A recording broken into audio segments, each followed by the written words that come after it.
Here we go. And we're actually live. I'm jumping straight in here. We're actually live now. I usually do this intro thing. So if you just bear with me, Jenny, I'll do the hi, everyone. Welcome. It's Wednesday afternoon. It's 2:30 p.m. On the nose.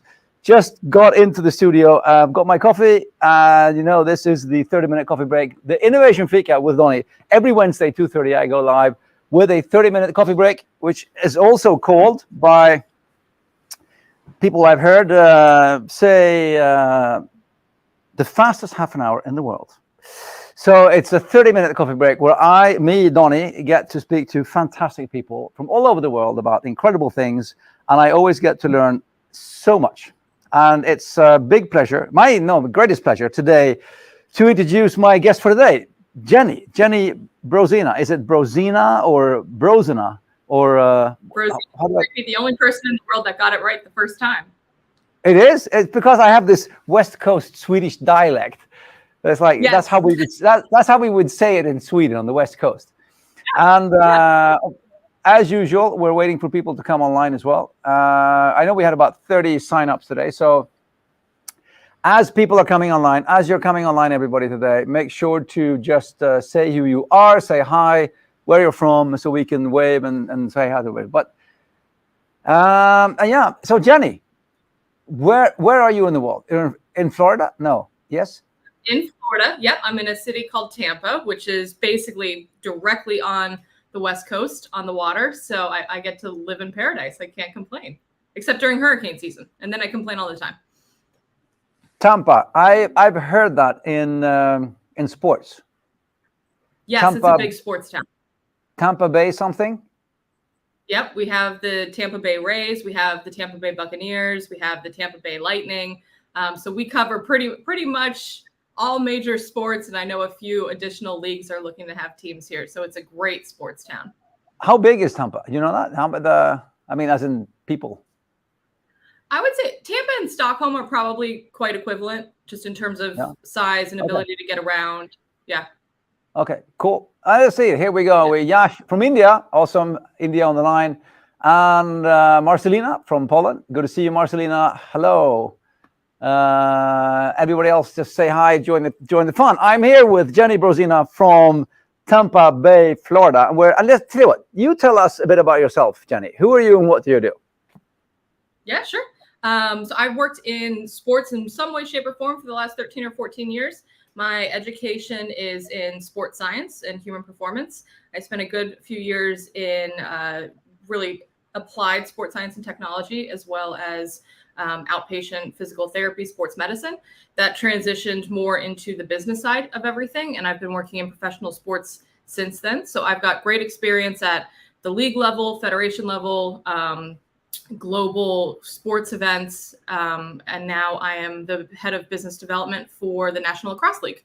So I've had an amazing time working on either direct projects with new sports tech companies that are trying to break into the world of sports. I've had amazing opportunities working directly with teams and leagues, like I said, and I'm always keen to be in and around innovation. The wonderful thing about sports is they're usually early adopters of new technologies because they can always see the business side of things. And it's been an amazing opportunity for me to go and both see the world and get to meet people throughout the world, much like you. I mean, Donny, you and I connected through WhatsApp when COVID was happening. And that's how we formed this relationship, and it turned into other things. And so sports has just been an amazing professional opportunity for me in so many different ways. I know, and I think we've actually physically never met, have we? We actually met. I think we met in it was a Slack chat or something, some sports tech network thing, or you were giving a talk somewhere, and I said that's really cool, and then we connected, and then we started talking about sports in Sweden and innovation and things. Oh, look at this as well. I'm just seeing. I see Mariah here as well online from Brazil, based in Sweden, and the two of you should connect afterwards. Make sure to connect because she is actually a sports innovator developing some really new cool stuff in sports. So Mariah, connect with Jenni after this. Good opportunity there. But let's go back to what you were saying. You are now the business development director of the National Lacrosse League. Union League. Yeah. Okay. League level. So people might be familiar with hearing, the NFL, the NHL, this is the NLL. So we oversee 15 different franchises. That's all professional. We have a season that mirrors pretty much the NHL.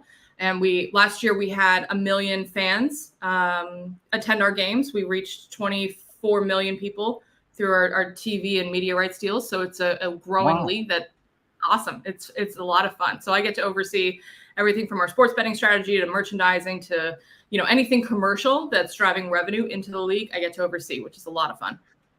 That's a big operation. And when I was looking up the Lacrosse League and I was looking at numbers, it actually said that it's the third largest, if it was attendance or televised something, after the NHL and the NBA.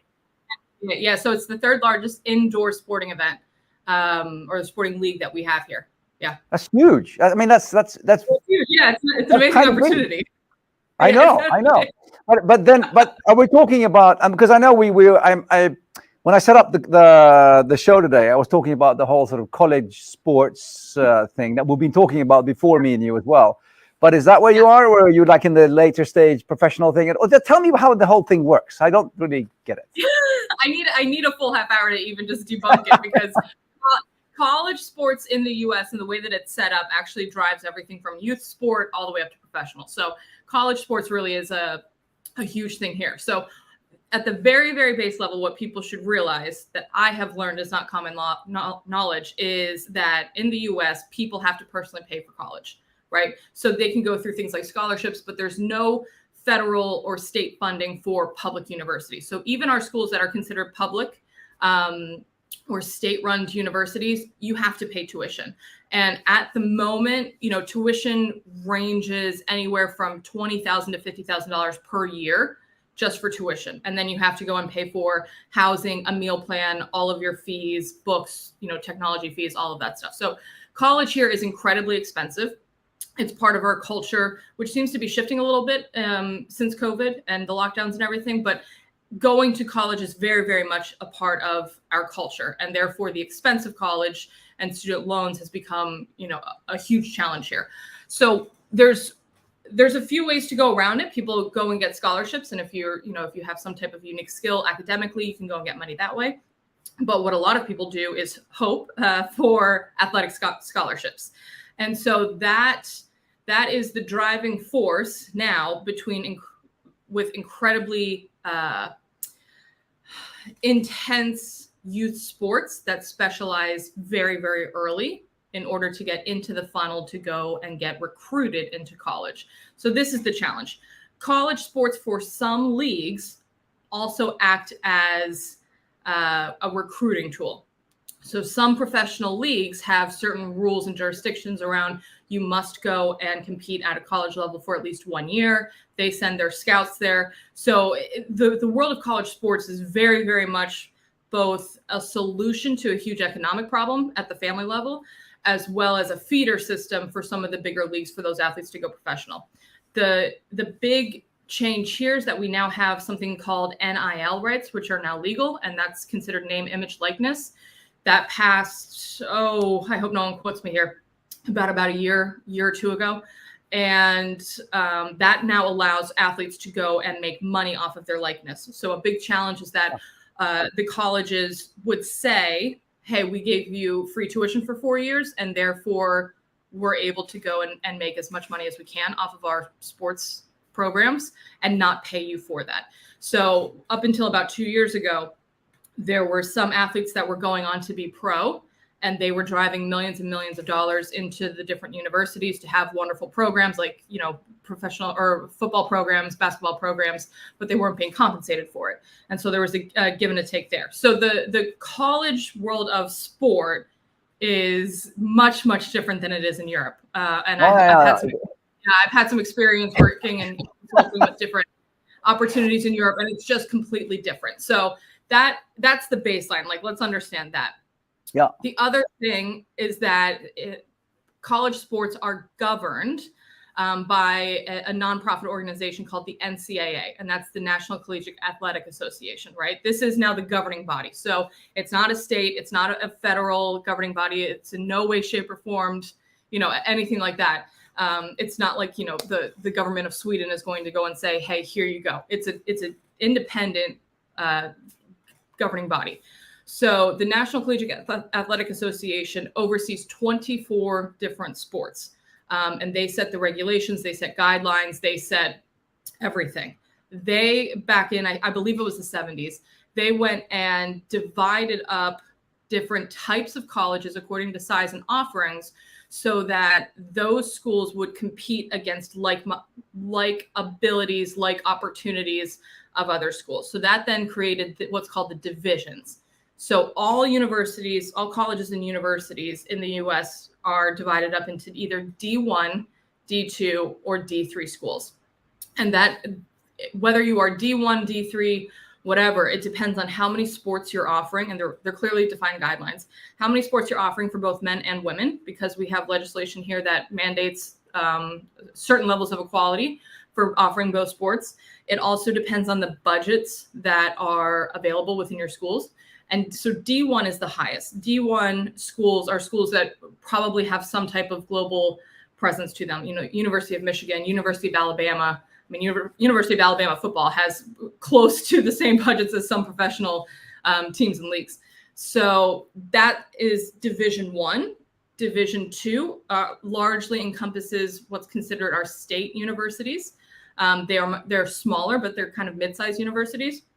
And then D3 schools are typically your smaller schools. So a D3 school might have, 1,500 total students in their entire school. A D1 school might have 100,000 students and, really be operating almost as this kind of own entity. That's a huge machine. I mean, the whole thing is a very big machine we're talking about here. It is a machine, yeah. And the business of college sports, people don't realize these are highly sophisticated business operations dealing with millions and millions and millions of dollars every single year and sophisticated budgets. And the other big difference is that if you're going to go and be a D1 athlete, which is what we would say, D1 athletes can go and get full rides, full scholarships. Again, we would call it a full ride.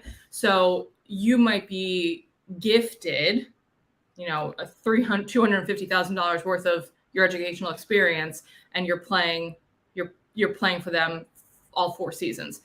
A D3 school is not allowed to offer a full ride or a full scholarship.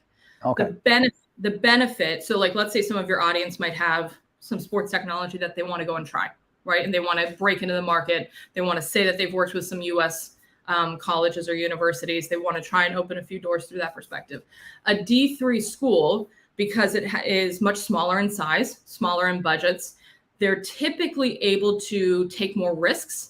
Because much like any business, if you're a smaller startup, you're able to be more nimble, you can be more creative. If you're a huge, global corporation, that's not going to happen. Everything is going to have to go through processes and checks and balances. So a D3 school also typically has a very active alumni network. And again, that stems back from the fact that school is probably somewhere around 1,500 students. You naturally create very close bonds with those 1,500 students. They're able to stay involved for many, many years down the road. So while you might not go and get a full ride, there's ways that active alumni network is able to funnel many, many, many more dollars towards academic scholarships. Yep. So a student might be incredibly athletically inclined, get turned down from a D1 school, but still end up getting a full academic scholarship to a D3 school and still be able to play. So, the college sports world is its own universe, and people outside the US just can't comprehend.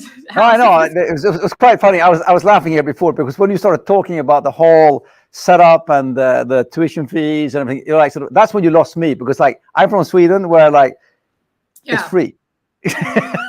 There's no tuition fees. That's it's free, but we don't. And then of course we don't have the whole scholarship for sports, and we have sports schools. I mean, we have specific sports colleges in Sweden, but not in at all the same kind of way that you're describing it. Right. So, and I understand.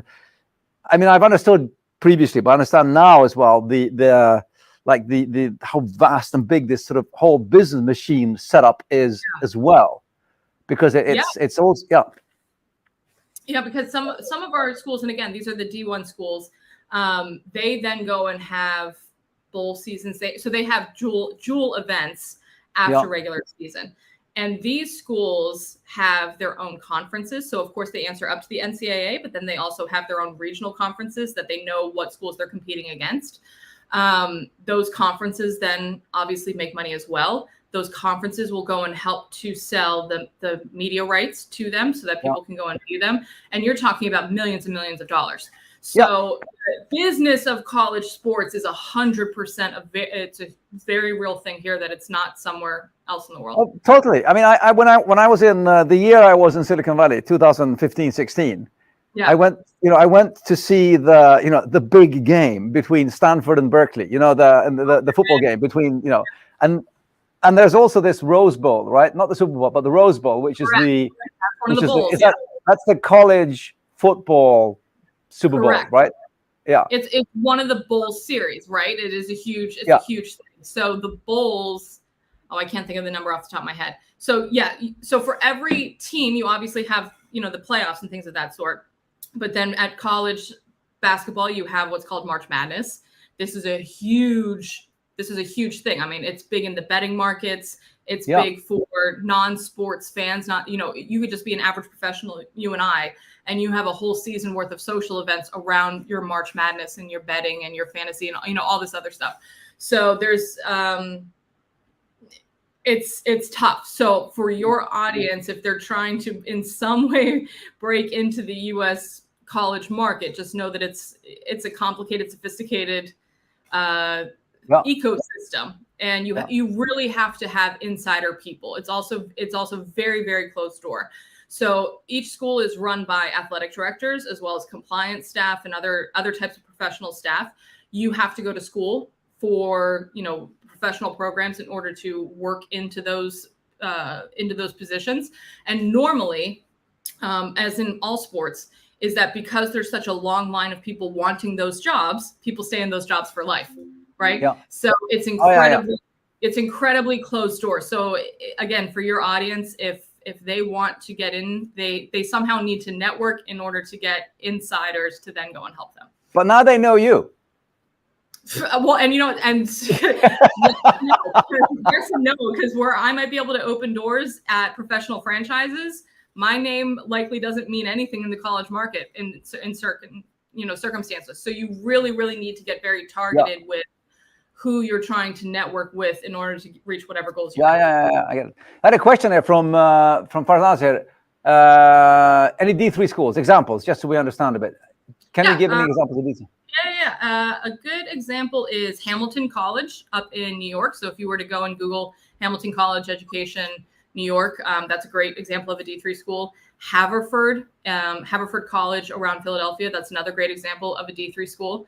And they all typically kind of follow the same cookie cutter pattern, right? If you're a smaller, likely liberal arts school and you have somewhere between 1,000 to maybe 5,000 students, you're probably going to be a D3 school. And again, that goes back to the NCAA having regulations to make sure that like levels are competing against like levels. They're never going to go and have a school that has a total of 2,000 students up against a D1 school that has 2,000 students, in two classes. So. Well, I think what I find is fascinating is the way they manage to. Well, okay, of course, it's all about business. I get that, but also how they systemize it. I mean, I'm looking at, because I've been following like the development of like MMA, right, mixed martial arts, for a number of years. I mean, when it started it started with like 5 guys getting together saying, "What if we all fought each other and made a good TV thing out of it? What would that look like?" Kind of thing. And then it turns into this whole sort of UFC league with a television series and the whole league, and then suddenly it's like a global phenomenon where sport is one thing, but I think that the way they build the whole machine is something that we tend to sort of forget and disregard, that it's not just the sport, it's how it is. And if you look at smaller sports that don't have either the like the audience pool or the TV exposure, and if they don't have the same setup, it's really hard to break through. Because if you compare to smaller sports, that I know that they're looking at. Okay, here's a really example from out of the, orienteering. You run in a forest with a map and a compass, right? Yes. Which is like, it's actually quite a big sport, but it's not a big spectator sport. Right. But what they're doing now is now with all of the autonomous drones, they now have started with a drone following every single runner in the forest, so you get real-time feeds from where everybody is. So that they're trying to turn it into a spectator sport as well. So I think it's fascinating with the whole how they build, the whole system of the whole thing. Yeah, well, you and I have talked about this, and a few other people in Sweden. If you want to look at the two fundamentally cultural differences, if you want something to be commercialized, send it to America. I mean, we will turn anything into a business and charge money for it. So even down to our, even down to our youth sports is a huge business here. So where in Sweden, it's, you go to your local park and all the little 3-year-olds are running around, right? And if they happen to be kicking a ball around, you call it football and life's good. Here, our 2-year-olds are signing up for kickball. They're signing up for t-ball. Our 4-year-olds are signing up for t-ball, and they're in teams and they have formal leagues, and parents pay, $100 for that session that might last 3 weeks, and it's scheduled. And this is just what's evolved really over the last 20 years. And it's a huge business. It's a huge business. But I heard the myth, and this is just me sort of quoting a myth about soccer, which we call football, of course, then. Back in the 70s, I think, 70s, 80s, when soccer lost out to American football because they didn't have natural breaks for commercials in soccer as they had in American football. So American football became a better television format than soccer was. And that sort of kind of pushed soccer out of the televised and the television, and then American football sort of took off as the television sport to watch kind of thing. 100% not a myth. That's incredibly accurate. And even now, I mean, soccer is growing rapidly here for sure. But they're doing it the American way, right? It's growing because of kind of the positive drama around it. Who is getting drafted? What are they paying for it? What's their fan base? How can we commercialize it? Can you believe that they're, this is a very American way to go and do really any kind of business. But what is the entertainment value around it? And then how do we commercialize that across the different verticals that sports businesses know how to behave within? And that is within things like streaming rights and media rights. So yeah, I mean, you're 100% right. That's not a myth at all. Well, I'm looking at one of the viewers here, Mariah. I know she is Maria, sorry. I mean, she's into CrossFit. And that's another example of how a sport sort of format, let's call it the format, a sport that is sort of invented as a training method and then becomes this super commercial thing. I mean, just to have if you're going to open I mean, they're called boxes, they're not called gyms, but if you're going to have a CrossFit box anywhere and you want the word CrossFit in your name, you have to pay $3,000 a year to the CrossFit Federation in the US because, that's a license for the name. Yeah. And then you have the Reebok, the Reebok Games, which is the big, by the way, CrossFit, is that in the college? Is that in the whole sports thing yet? Or is it just a separate thing? No. That's its own separate business. And what's funny is that the people that own CrossFit, their team, for as big of an operation as they are, last I heard, their team is less than 10 people. So it's a cash cow for them, which, good for them. That's the dream of any business. But that's the franchise model. And again, if you want to go and commercialize something, send it to the US. We know how to turn money out of things. Indeed you do. Let's say we have another 5 minutes. Any questions or anything out there, please, everybody, hit us with questions. We're live for questions. Lacrosse. You are the business development director of the Lacrosse League. Yeah. So let's just, what is lacrosse? I mean, I've seen lacrosse being played. I've never played it myself. I haven't either. But it's like you have two goals and you have two teams and you have sticks with a small net and a ball, and then you throw the ball to each other and then try and score a goal. Yes. So the National Lacrosse League was formed in 1986. We are the largest league within the world of lacrosse. Lacrosse actually, though, was founded by the Native Americans and the indigenous people between America and Canada 7,000 years ago. I mean, there's history of them playing all the way back then. It was part of their medicinal treatment, community affairs treatment. So it's really, really embedded in the indigenous history, which is so interesting because even where the popularity of lacrosse is within the US and Canada, it's incredibly intertwined with the indigenous populations that we have and their historic regions that they've lived in. So the National Lacrosse League has, every team plays 9 home games and 9 away games. So our season runs from largely the 1st of December all the way up through Memorial Day. So the end of May, maybe early June, depending on how long the championships run.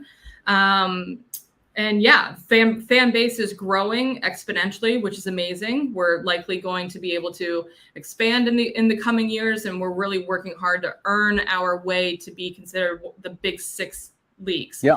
Right now, there's the Big 5, and again, that's NFL, NHL, NBA, MLS, and we're looking to become that 6. So we believe that within the next 7 to 10 years, you're going to have the Big 3 outdoor and the Big 3 indoor, and that'll be us. So it's pretty exciting that I get to help make that happen. I mean, you come in a super cool period as well of the lacrosse sort of development, the sports development. But do you see, and I've heard, again, reading,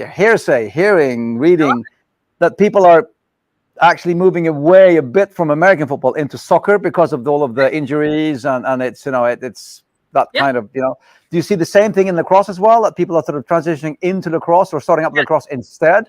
Yes. Yeah, 100%. So there's been a lot of medical information that has come out around injuries with football and largely concussion that trickles down to, again, youth sports and the developmental sports. So parents, with the improvement of medical treatment and medical intervention at that grassroots level, parents have largely started to say, hey, we're going to pull our kids out of youth football because my 15-year-old has had 3 concussions and now he's going to have some type of a challenge for the rest of his life. So that happens enough. That is then intertwined with some media coverage, social media coverage, and just kind of the curtain being pulled open on some of the injury potential in and around football. But the younger generation does seem to be adopting other sports. I'll say they're being more drawn to soccer. They're being more drawn into baseball, lacrosse, drone racing. I'm so interested in drone racing. So the taste of the consumer seems to be changing a little bit. And I think that does have a direct link to those teams and leagues getting media rights deals and being able to create that entertainment value. All of the leagues are very committed to having grassroots efforts in order to grow that next generation of fan base. So here in the US, the leagues really were able to capitalize on the fact that watching one game at a time in your home or in your league created a family experience, and then the next generation just became a fan because they grew up watching the game with their dad or their mom, and this was the experience. When all of the media rights got shifted to be able to stream on your phone and you have all these different media packages and now you don't have to go to the game in person, you can still have this amazing viewing experience. It fragmented the acquisition, if you will, of the next generation of fan. And so I think within this specific time period, at the same time, we had other leagues start to gain popularity. So this next generation, that is, I'm going to say 15 and under, they're getting exposed to getting exposed to other things, and that's creating different style fans. Yeah, indeed. By the way, a tip, if you haven't seen it, like 2 or 3 weeks ago, I did an interview with a Canadian girl who's the CEO of a Norwegian sports tech company. and she was talking about the problem in the whole world. It's a global problem that less and less young people are getting into sports, which means that if that continues going down, we risk having no more people in sports, as in also in business and in the business of sports. There will be no more players, and so she was actually making a case not only for health and well-being, but also for the business of sports. We need to have people, the constant feed of actually having people getting into sports, which is a huge. That's why every single league here has very defined, structured business outreach and programs in order to go and reach at the grassroots level that youth sports. So every single league has created basically a business plan around how to go and access that young fan, to give them opportunities to start to play the sport, so that they fall in love with it, so they want to watch it, and then they become fans. Yeah. Eric Olson, I see. I know he was on the call from Greece on holiday, probably. You should get into lacrosse, Eric. You should start up a lacrosse team down in Nynäshamn, where you live. I know you have the whole fields and everything down there. It's perfect. Look, it's 2 minutes past 3. It's, as I said, it's the world's fastest half an hour. Whoosh! So much fun speaking to you, Jenni, and wonderful catching you. And thank you so much for being on the show today. It's my pleasure. I look forward to meeting you next time. Either I'm in the US or you're in Sweden or in Europe. Let's make sure to actually try and meet as well. Yeah. Thank you, everyone, for watching. Thank you again, Jenni, for being online. This is my last show before my holiday, so I'll be back in August, everyone. Episode 117. Jenni Brozena from Tampa Bay, Florida. Thank you so much for being on the call today. And thank you, everyone else,